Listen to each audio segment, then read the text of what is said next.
Hi everybody and welcome to Kids Talk. Today we're going to be learning the King and Rook Checkmate. The King and Rook Checkmate is for intermediate players, one step ahead from beginners. So let's start. Now first of all we need to bring our Rook to the fourth file. So now this King will never be able to cross the fourth rank for the rest of the entire game. Now, it could be that the Black King wants to attack the Rook. So we bring our King one square diagonal to the right, so that when the Black King attacks like this, then we can just go one square diagonal and defend our Rook. Now, if Black decides to back off, then now your aim is gonna be to make this box that we have now to be smaller. So here, when we slide a Rook over, then now this King has low space to go in. If he backs off again, then we make this box here more smaller. And now, here, when the Black King comes here, then you cannot make the box smaller anymore.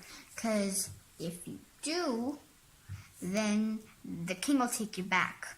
And you also don't want to check the King. Because if you do, then this King will run away. And I don't advise you to be switching boxes. So the best thing to do is to move your King.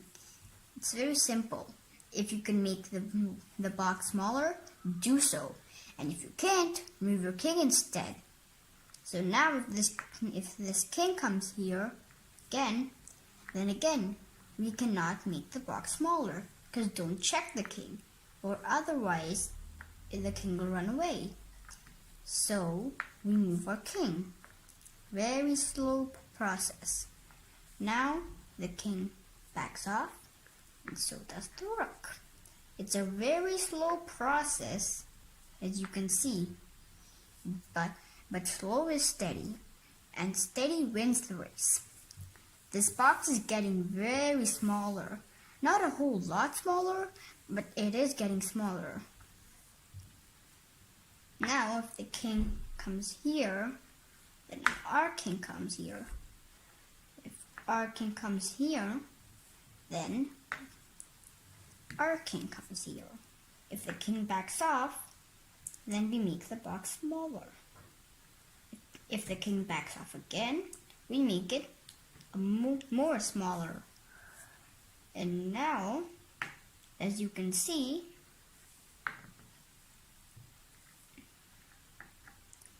this is a very slow process. If the King comes back, then more smaller.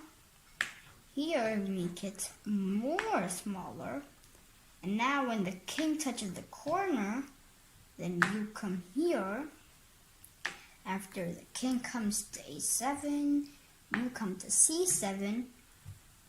And now after the King comes back to the corner, here is the final move. So I want you to pause the video now and find which is the winning move.